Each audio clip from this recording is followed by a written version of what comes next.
Hi, everybody. Welcome to In Her Words. Today, we are having a blast sitting down with Yeardley Smith. You know Yeardley as the voice of Lisa Simpson, and she has the funniest stories of her time on stage, other television shows, and how she got to play one of the most iconic characters in modern entertainment. So, we think you're going to have a blast with this. We did. Hi, Yardley. Thank you so much for being here. We're excited to meet you and to have you on the podcast for all of our guests today. So, if you would share with us what your, what your start was. Were you always creative? Were you, was it an artsy family? Did you always know you wanted to be an actor and be in the entertainment industry? Yeah, sure. I did always know. I was about. I grew up in Washington D.C. My father was a journalist for the Washington Post. My mother worked for the Smithsonian. Um, You were an all artsy family. and they're also madly intellectual. And then there's me, didn't get into college, so there you go. All those other people out there are thinking like, ugh, either I can't get in or I don't want to go. You're gonna be fine.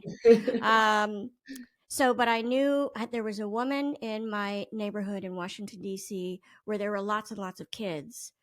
Mhm. And this particular family also had 8 kids, which was like half the neighborhood. Do you Not have siblings? completely true, but they, there were a lot of them. And their mother, during the summer, used to turn her little one-car garage into a theater. She'd round up all the kids, and she had this incredible trove of costumes in her basement, and she would dress us up and we would lip sync to famous songs from musicals like Fiddler on the Roof uh, and Sound of Music and you name it. And I remember more than doing that, I remember the first time being hit with the spotlight when I was about 5 or 6. And she also did these things called living portraits, where just exactly what it sounds like, Uh, where you dress us up and we would stand. It felt like 5 minutes. It was probably 30 seconds. Play some music behind us, and I was impersonating a portrait by Mary Cassatt called "Girl in the Straw Hat," yes, and I wore a yes. little gray frock and a little straw hat. And I remember, and she had a little curtain, and my knees were knocking before the curtain was pulled back, and then I remember the spotlight hitting me and my knees stopped knocking. And I remember even at that time feeling like, oh, this this is good. This feels calm. This Right. feels great. And so um, I sort of right then decided I really wanted to be an actor. For a half a minute, I wanted to be a ballet dancer, Mhm. but my favorite ballet teacher moved away when I was about 8, I think, and then it was never the same after that. Plus, I don't know. That's just so much. I mean, show business is awful. I feel like dance is way worse, in terms of being cutthroat. Right, right. Um, so anyway, I did my first school play when I was about 11. I did I Remember Mama. I played the youngest daughter, Dagmar. We had an actual live cat in the That play. was a brave It theater was theater. so brave, Gretchen, and so really a terrible decision for the cat, for everybody. I luckily got to hold the cat. I love cats, and but it peed on me. I'm like, who Oh can no! blame it? Who can blame the poor cat? Right, and we know they don't Um, want to do that. yeah, didn't want to be on stage. Didn't want to be a performing cat. But I remember getting huge laughs while I was doing that play. And again, feeling like, oh, I feel like I belong here. And Mhm. in school, I was what I call a floater. Like I didn't have any particular allegiance to any group, like the nerds or the jocks or the whoever. Everybody kind of accepted me, but I wasn't truly a bona fide member of any of those. But Mhm. I loved theater, so I did lots and lots and lots of theater. And in hindsight, I think one of the things that I really liked about it, that I found comforting, was even if you were in a play where the ending was really sad or tragic, you knew exactly how it was going to end. Mm. Felt like there was this measure of control, Mhm. so you could prepare yourself for the worst. And I was a perfectionist growing up, and sort of I'm a recovering perfectionist now. I always feel like perfectionism is certainly it's a zero sum game, because of course you'll never reach it, Right. but you will flog yourself to death trying to get there. Um, and so I did these school plays. When I was 14, I actually went through the local paper to see who was casting outside of school. And there was a dinner theater in Arlington, Virginia that was doing a version of Peter Pan. Come to find out, it was actually a plagiarized version of Peter Pan. And they were looking You're for a living on new the wild side Tinkerbell. early. Well, it was so funny because the place was, I mean, I didn't know. I was 14 and I was like, oh my God, this is incredible. And I got the part of Tinkerbell. I took over for this girl who really was much more suited for it. I was bigger than all of the Lost Boys, all of who were girls anyway. And I wasn't that big, you know? And then Peter, the woman who played Peter Pan, and they created this fictional character called the Neverbird, Oh who my was sort of gosh. like Big Bird on Sesame Street, but not yellow. There's a Those lot two of people, plagiarism going on a here. lot, a lot. And then Captain Hook, all those three grown-ups had to wait tables during intermission. Oh my I mean, gosh. it was brutal. I remember getting Oh paid my gosh. $50 a week. And after about 3 weeks, my checks started to bounce. Oh no. Please tell me there's footage of this somewhere. There's photo. Because that would have been, I was 14. I was like 1978. Sadly, Oh, no footage. For a long time, I did have the costume though. I oh still my had God.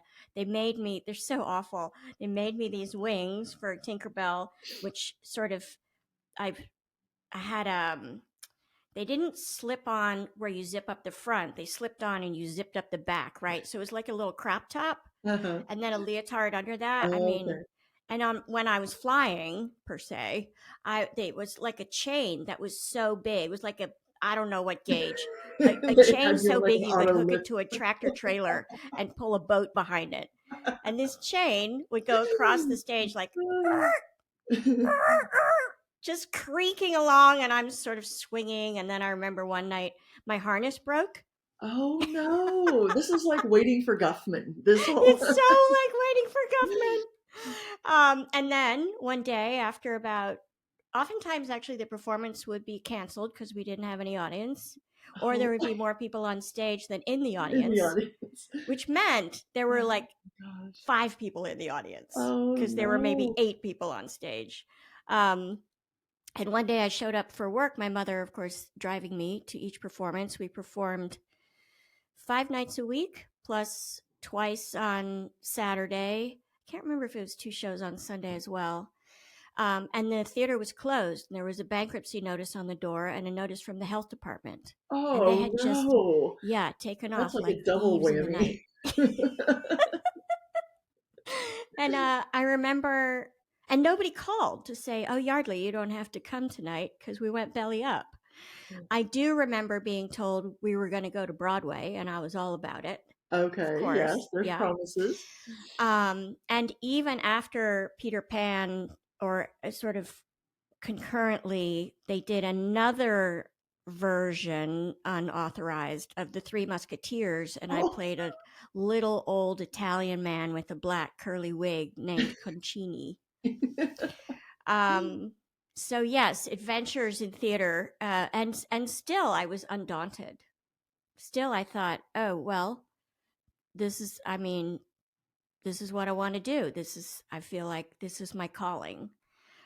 So I would have been, that was like ninth and 10th grade. Then I finished high school. I didn't get into college. I applied to Vassar, Northwestern, and Yale. Everybody's like, well, where's your fallback school? I'm like, why would I have a fallback school? I don't want to go to a fallback school. So, but as luck would have it, right after high school, or just before I graduated, I got a call from a local theater in Washington D.C. called New Playwrights Theater, which was a legit theater, one of those, a LORT theater, right? Local or Mhm. regional theater. That's what that stands for anybody who doesn't know. And they said, how come you didn't come and audition for this sketch comedy show we're doing? And I was like, I don't know. I just, I was graduating. And they said, well, come on in. So I did, and I got the job. And then I got these crazy reviews, like your mother would write, like crazy, crazy. And because of that, Arena Stage, which was an even better or bigger, we'll say, theater in Washington, D.C., that cast all of their shows out of New York, called me in for an audition for a Tom Stoppard play called On the Razzle. And I got that part. And then it was then it was off. I did 2 shows at Arena. I did, interestingly, while I was there, a reading of a play by the comedian Louis Black before Louis really hit Oh it my back big gosh. as a comedian. And we ended up doing a summer theater production of that play called Hitchin Hmm. in Kenyon, Ohio, at Kenyon Festival Theater, Okay. which I'm not sure exists anymore as a summer venue, but and I got a New York agent out of that. I moved to New York about 2 weeks after I left Ohio. At this point, I'm 19. Now my grandparents lived in New York. My grandmother, rather, my grandfather had died by then, so I lived with her for 6 months. So I was not unfamiliar with New York, but I will say living there was way different than visiting even all the time as a kid. Like, not the same. Right, right. Uh, but one of my first auditions in New York was for Mike Nichols, who was Oh my, casting The Real Thing on Broadway, oh my starring gosh. Jeremy Irons and Glenn Close, Peter Gallagher, Christine Baranski, Vito Reginis, like Oh, everybody, and Cynthia Nixon. What I didn't know was I was actually auditioning for the understudy. I think they wisely didn't tell me that, because when I got the job, I was like, what? Oh no, oh no, I am not going to be an understudy. What? That's outrageous. And my agent, who's brand new, is like, I don't know who the fuck you think you are, but that is it's unacceptable. amazing. You are going to sit down and pay attention and be a good sport. And so I was. And then, because I really had this extraordinary spate of opportunities that I was able to take advantage of. After the show opened on Broadway in January of 1984, by March 1984, Mike Nichols pulled Cynthia out of The Real Thing to put her in another Broadway play, Hurly Burly, which was making its Broadway debut. And I was able to take over her part, which Oh. I thought, well, of course, that's why you hired me, right? Because and what I later found out was it's very rare for an understudy to take over. Hmm. So that was sort of, I mean, it was a really extraordinary beginning. And then I did that same year, I did my first 2 movies. I started an after school special. And part of it was at 20 years old, I literally looked like I was 12.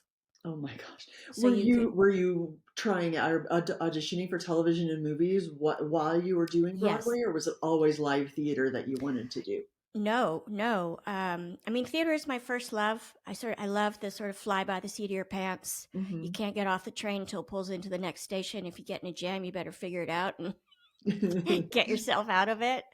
So I really, really love that. I love the audience response. I learned so much doing theater. I was I was much less disciplined. I was extraordinarily reliable. Like, I never forgot my lines. I was never late. But if I wasn't getting the reaction from the audience that I thought I should, I could feel the sort of the outrage boiling inside of me. And what I have obviously come to know is that nobody gives a shit what kind of a day you had, Yardley. I don't care if you were late for 3 auditions, or you went to one, you didn't get the job, or you broke up with your boyfriend. Who cares?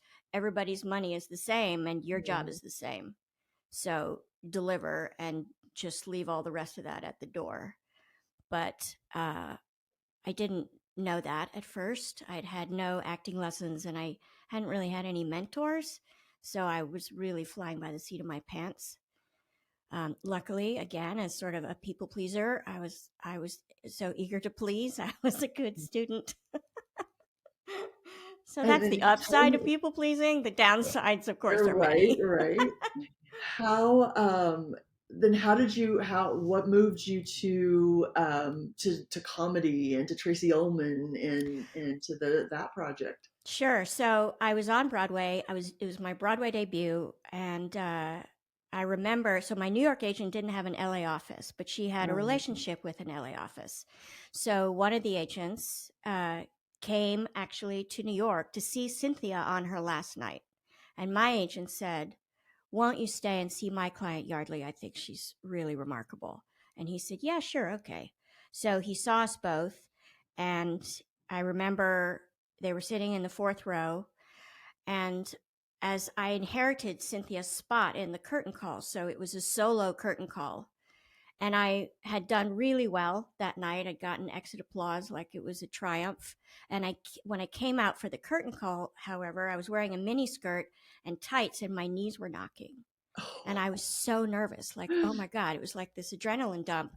And my agent, my LA agent, who ended up taking me instead of Cynthia, said that was the moment I knew I had to represent that girl. oh my gosh. So that would have been March. And in January of 85, I came out to Los Angeles, not meaning to stay. He said, "You got to come for pilot season." I got a pilot. Even then, I knew, like, this is terrible. This pilot sucks. It's terrible. Oh my God. I hope it doesn't go. And again, like, who are you? Who are you?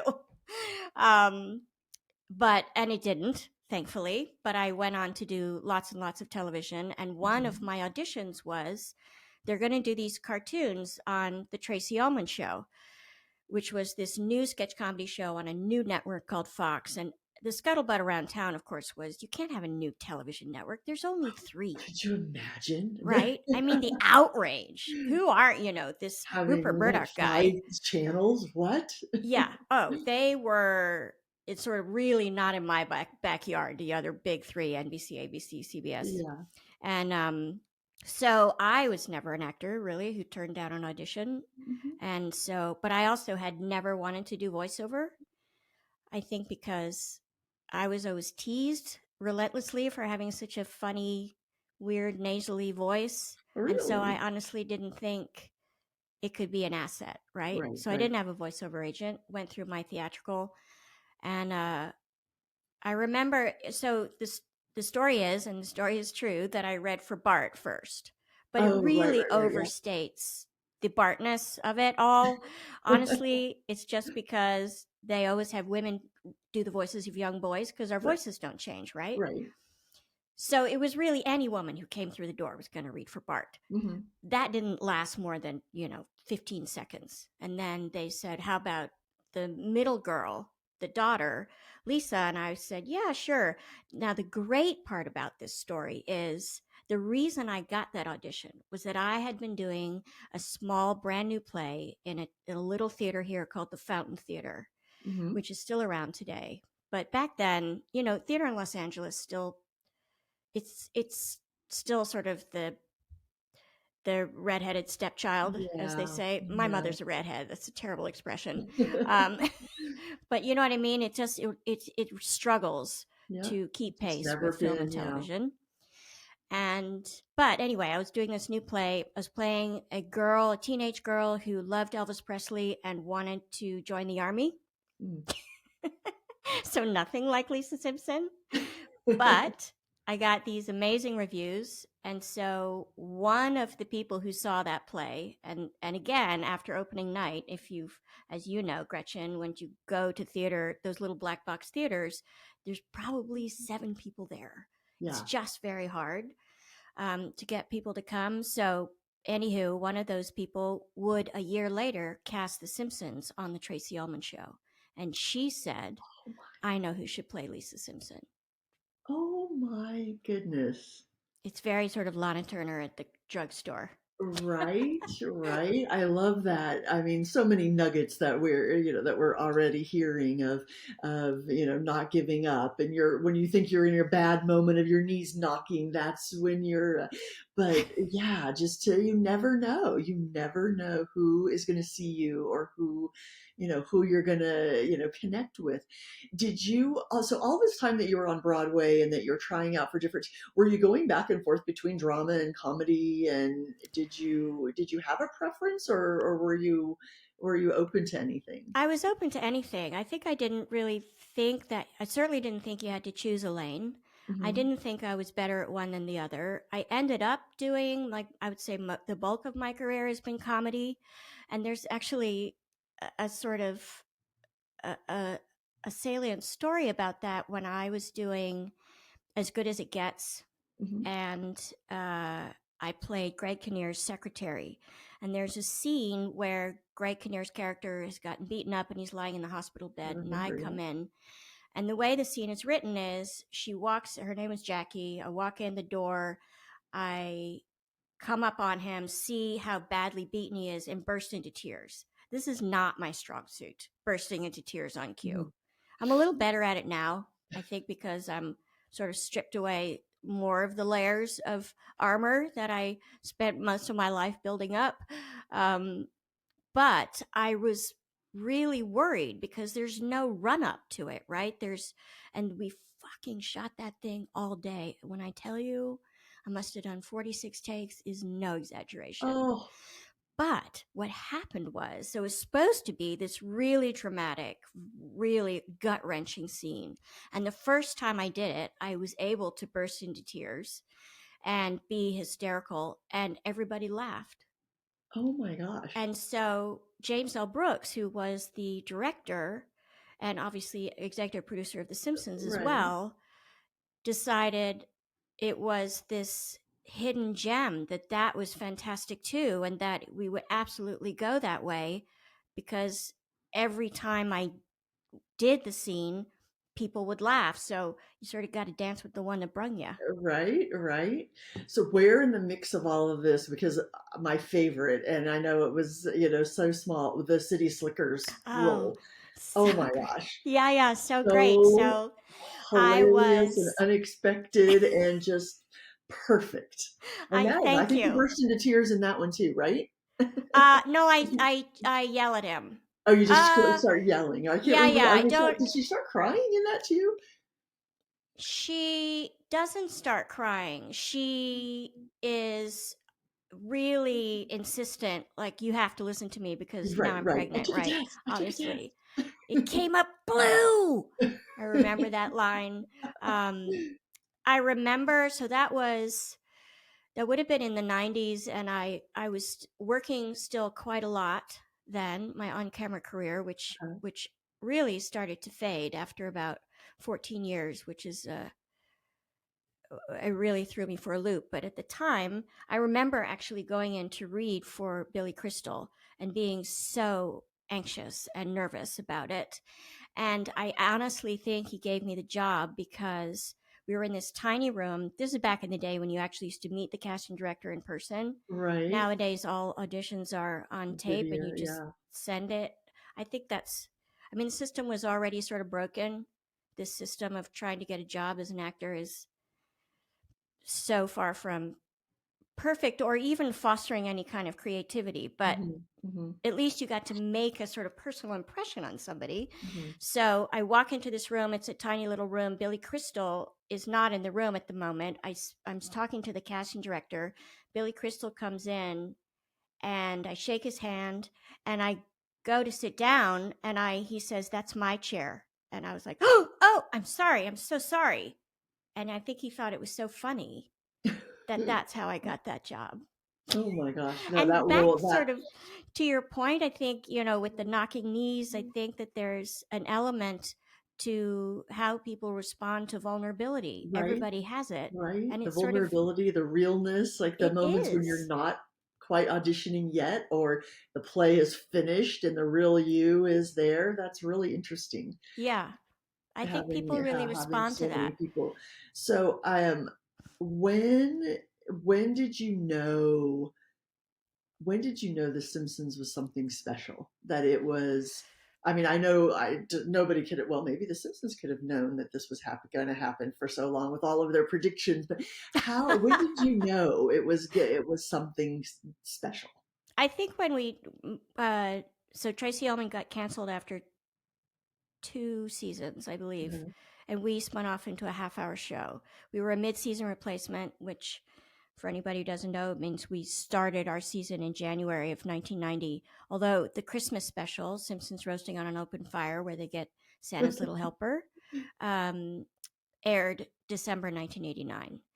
So we go to half hour, and suddenly it's just this explosion. Like they can't stop writing about the show. Everywhere you go, somebody's wearing a Simpsons t-shirt. And so that was when you sort of went, oh, okay. But of course, as an actor, all you're hoping is that we get to season 5, because Right? season 5 is the magic number. You have 100 episodes. Now you can go into syndication. That means you get some mailbox money. So we were just hoping, like, please, God, please hang on till season 5. Oh my gosh. An episode, I don't even know what is We're coming. into, I think we're close to 800 now. 800, right? And yeah, recording season 35. And I mean, it's just the best job in the world. It is the gift that Are you keeps guys on in the room at the giving. same time? Sorry? Are Oh, you so in the we room at used the same to. time? So before the pandemic, we would have a live table read. That is, we were all in the room Uh-huh. together with the writers, with invited guests, because our showrunners like to hear from people who aren't sort of in the mix Right, what their right. actual reaction is, right? What gets good laugh, what sort of dies on the vine. And based on that, they would go back and do the rewrite. So we would do that all together. And then we did, before the pandemic, record all together like an old radio play. And it was fantastic. It was Okay. so great. Okay. And I think it is really, and a really important part of the texture of Uh-huh. The Simpsons, something that even as well oiled a machine as we are now, you can't, there's no substitute for that kind of interplay, right? And especially if Dan Castellaneta, does the voice of Homer, Right. it's so the way the microphones are set up, it's Dan, then me, then Nancy, who does Bart, then Tress McNeil, who's brilliant, who does Mrs. Skinner, she does Crazy Cat Lady, and any number of incidental voices. She's a genius. Then Julie, who does Uh-huh. Marge, Uh-huh. and then when Hank is in town, he lives in New York now. He would stand next to Julie. So, however Dan does a line as Homer informs the way, excuse me, I would respond as Lisa. And it's magic. Right, Now I right. can sort of intuit how Dan might say something now that we go in one at a time, but I miss it. I sure do. Oh gosh, I bet. And do you record before they do the animation? Yes. Okay, I'm still blown away. You'll have to. We did a podcast with some animators last summer, and they said that, and we're both like, "Wait, what?" I Yes. never knew that. So you do all the scripts written, you do all of the voices, then they animate. That's crazy. Yes. I had no idea. And It's how far out? How long does it take to do that? How if you it takes record, they write and record, then how long before it's aired? at least 8 months. Oh my gosh! It's so labor intensive. and Right? and they're not, they went to computer animation, but really all that means is they no longer make the cellophane that animation artists used to draw on. Yeah. We were one of the last shows to go to computer.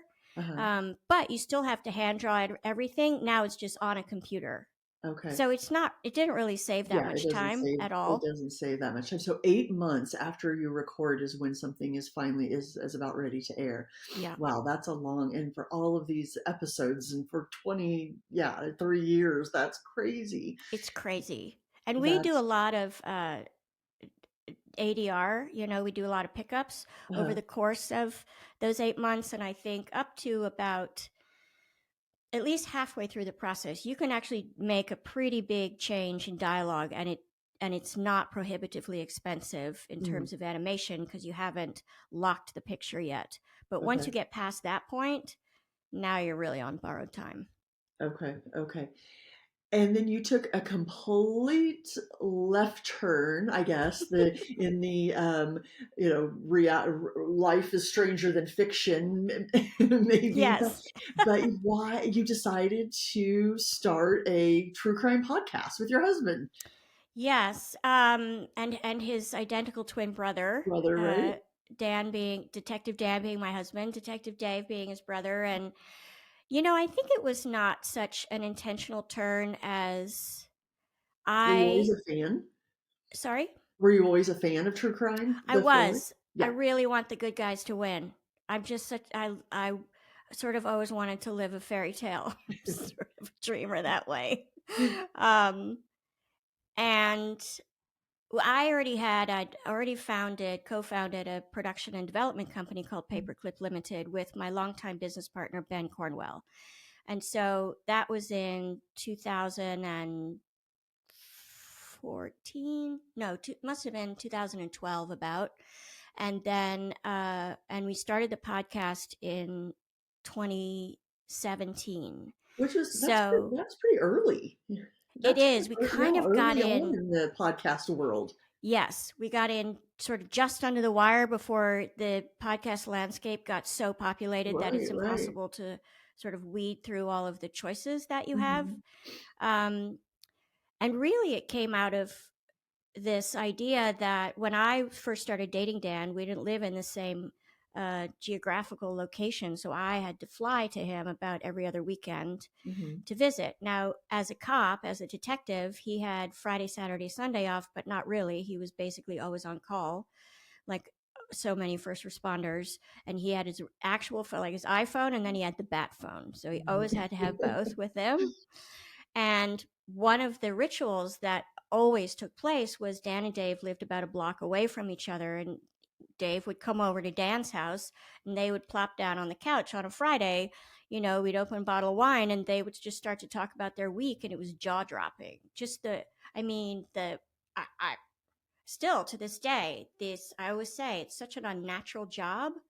First of all, to encounter people on their worst day, that's Right, your job. right. And second of all, you need to make sure that in an investigation, all of the dominoes line up perfectly so that justice can be served. Because if one domino is a little wobbly, your DA maybe doesn't file, or you can't get a conviction, or for whatever reason, it all Mhm. falls apart. So when the idea of a podcast came about, I think the thing that was different about us at the time, and still today for the most part, was it was clear that all of the cases had to come from the detective who investigated it.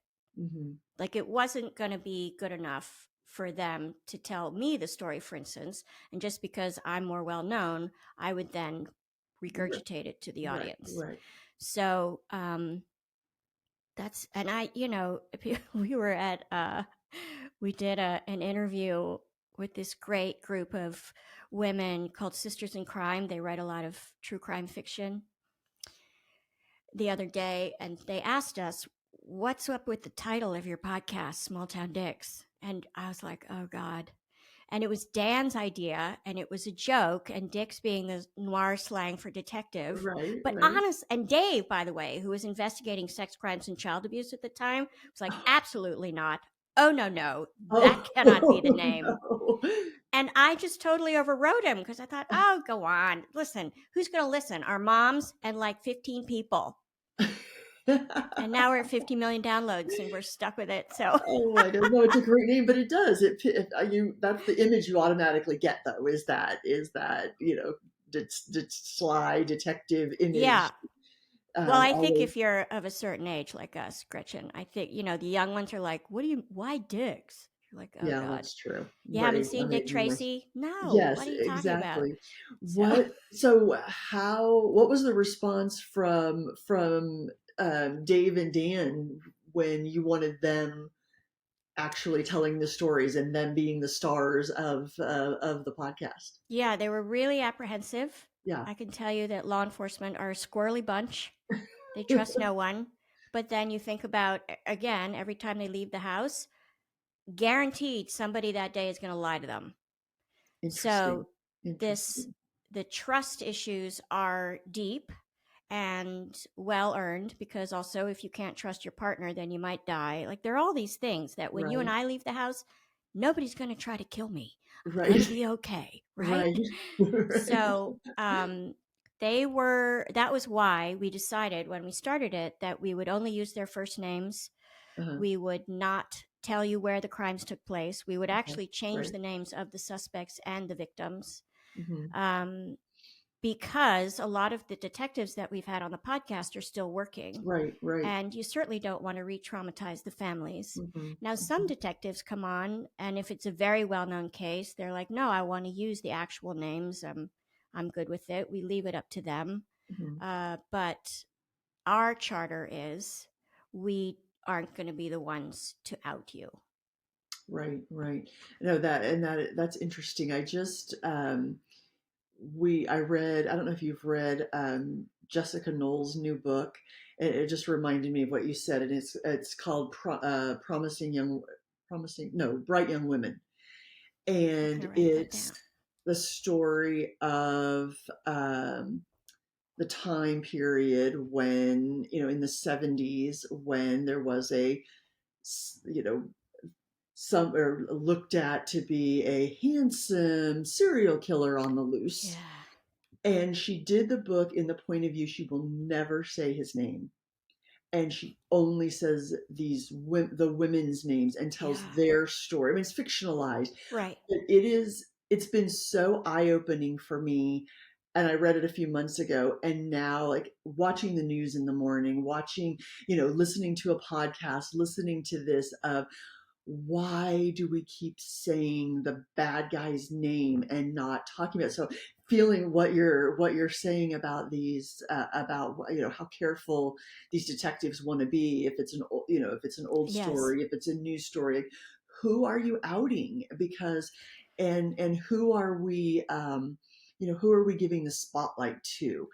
And it was just such an interesting point of view, the way that she wrote this book. And like, no, we cannot give the limelight to him. The fact that journalists and newscasters in the era were calling him handsome and charming, and it was just, now looking back, it was disgusting. But Yeah. a really interesting point of view, and listening to that on the podcast, and hearing you talk about it, I think that is such a needed point of view for. And so many of these true crime podcasts, they really are trying to get justice, and they really are trying to get both, the all of the stories told, which I think is so Yes. interesting. Do you guys do any cold cases? We do it. We've done a couple. Mostly we've done adjudicated cases. Hmm. Because we would file FOIAs for suspect interviews and Mhm. things like that. And again, you're sort of at the mercy of the agency, right? Who you're asking to turn those recordings over. Um, we have Paul Holes as our fourth co-host, who's fantastic. For Yeah. anybody who doesn't know, he helped catch the Golden State Killer with a Right. revolutionary DNA tool, and Paul's whole career is largely based on cold cases. Hmm. So he's given us a few, and we've had a couple of other detectives give us a few. It's really interesting. It's so, as a true crime um, devourer, I have really mixed feelings about cold cases because I really want the good guys to win, right? Like, if you're in Right. law enforcement and doing the job the right way, I want you to prevail. Hmm. Um, but I Yeah, think cold it's really cases are more heartbreaking. They really are. heartbreaking. Yeah. But that's sort of more happenstance, because when we have a detective, or when Dan and Dave vet a detective to come on the podcast, and the detective says, "Well, what sort of case do you want?" And they always say, "We want the case you're most proud of. Oh, interesting. Give us the case Interesting. that's most memorable. Give us the one that you can't forget." It doesn't have Hmm. to be the most famous. And again, originally, and for the most part, we still stick to this, that it's big time crime happening in small towns everywhere.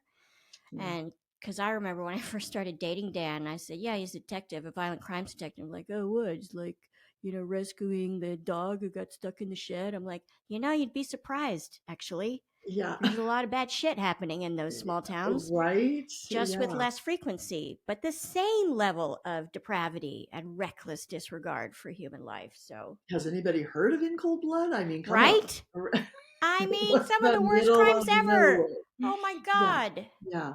No, that's true. Yeah, that is no, that's very interesting. Well, Yardley, we have gone from plagiarized Peter Pan to true crime stories. So tell me, what do you what do you love to listen to or read or watch? What are you because you when you have some downtime and you're not working, what are you guys listening to and reading and watching? I love biographies.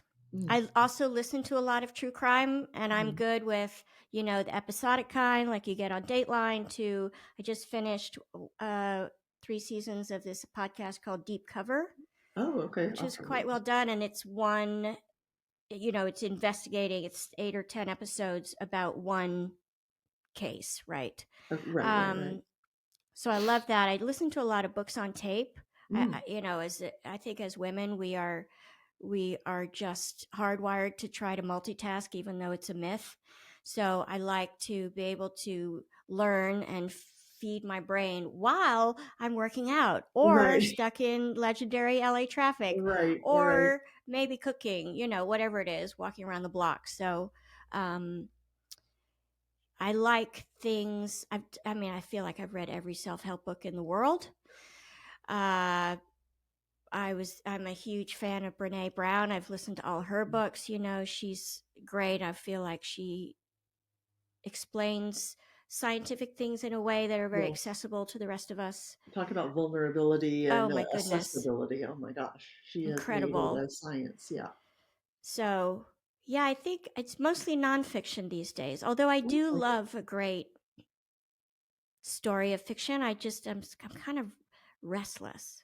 Hmm. So if it's not great, I always say I'll walk out of a movie. If you can't entertain me in 25 minutes, I have to go. Right, And right. people are horrified. They're horrified. Like, you're in the business, I was Yardley. I'm going to like, say, especially I for someone know. in the business, and like, nope. I gotta go. My time is still my time. So Right, right. Well, Yardley, thank you so, so much. It's been so fun getting to know you, and thank you for your time today. It's been a fantastic story. If you enjoyed this episode, subscribe and leave a review on Spotify and Apple Podcasts.